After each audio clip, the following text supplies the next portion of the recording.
नमो नमः। अहमस्मि पृथिवीभासाहु। तृतीयपत्रे मम विषयः भवति अधिगमे अक्षमता। प्रथमम् आयाति मनुष्यस्य जीवने अधिगमम् एकम् अभिन्नम् अङ्गं वर्तते। व्यक्तिः स्वीयसामर्थ्यानुसारं जीवनस्य विभिन्नक्षेत्रेषु नूतनविचाराणां विषयाणां च अधिगमं करोति, अनुभवं प्राप्नोति इति। अस्याम् अधिगमप्रक्रियायां यदा कस्मादपि कारणात् आन्तरिकव्यवधानम् उत विकृतिः व्यक्तौ सञ्जायते, सा विकृतिः अधिगमे अक्षमता इति कथ्यते। अधिगम अक्षमतायाः विभिन्नानि कारणानि सन्ति, यथा ते आनुवंशिकम्, इन्द्रियजन्यं, वातावरणम् इत्यादयः। तेषु बहवः प्रकाराः अपि परिदृश्यन्ते, यथा प्रथमतः भवति पठनाक्षमता, द्वितीयतः भवति लेखनाक्षमता, तृतीयतः भवति गणने अक्षमता इति। तर्हि प्रथमं यः क्षमता भवति तद्भवति पठनाक्षमता, तस्य नाम भवति किं? डिस्लेक्शिया। द्वितीय यः क्षमता भवति तद्भवति लेखन अक्षमता, तस्य आङ्ग्लनाम भवति किं? डिस्ग्राफिया इति। तदनन्तरं यद्भवति तृतीयः गणन अक्षमता। गणन अक्षमता इति तस्य आङ्ग्लनाम भवति डिस्काल्कुलिया इति। तर्हि प्रथमं वयं जानीमः पठन अक्षमता विषये। किं नाम पठन अक्षमता? पीडिताः बालाः अर्थात् पठने अक्षमः बालाः स्मरणे महत् काठिन्यम् अनुभवन्ति। पठनस्य गतिः तेषां धीरः अतीव मन्दं भवति।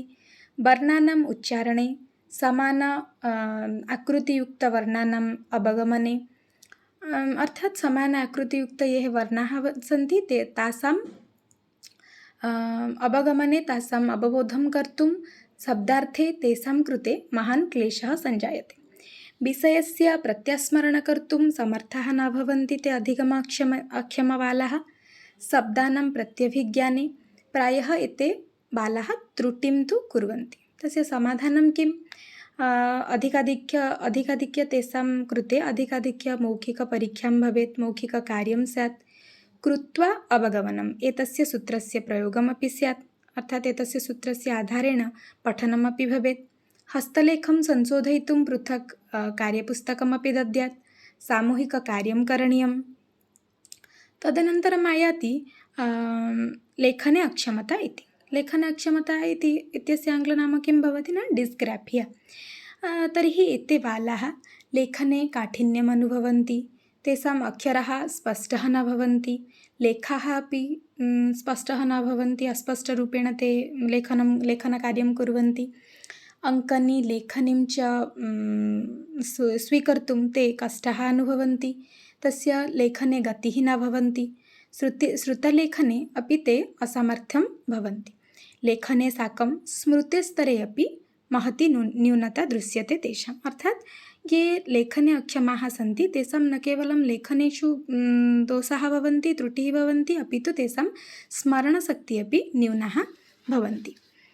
तर्हि तस्य सर्वेभ्यः समस्यानां कृते समाधानमपि भवति। तर्हि लेखन अक्षमतायाः समाधानमपि किम्? तेषां समाधानः भवति लेखने अभ्यासः, अत्यधिक अभ्यासः अपि करणीयः। प्रारम्भिक अवस्थायामेव अर्थात् बाल्यकालात् एव अङ्कनीग्रहणे तेषां सुष्ठुः प्रयासो भवेत्।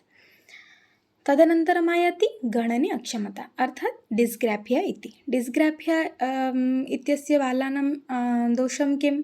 अस्याम् अधिगम अक्षमतायां बालाः समस्या गणनां कर्तुं न समर्थाः, अर्थात् तेषां समस्या तु गणने भविष्यन्ति। सामान्य आकलने, विकलने, बहुलीकरणे, संभागे च अतीव दुर्बलाः सन्ति एते बालाः।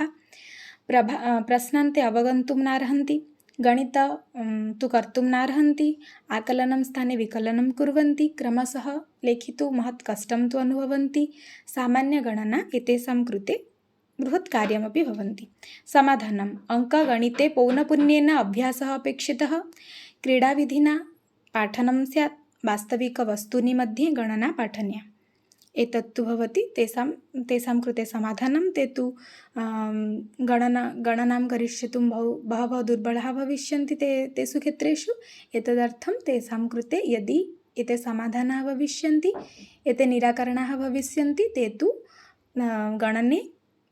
गणनं कर्तुं समर्थाः भविष्यन्ति, तेषाम् अक्षमतायाः दूरीभूतमपि भविष्यन्ति। एते त्रयप्रकारकाः अक्षमता मुख्यरूपेण भवन्ति। तेषां समाधानं कर्तुम् एते समाधान उपायाः अपि भविष्यन्ति।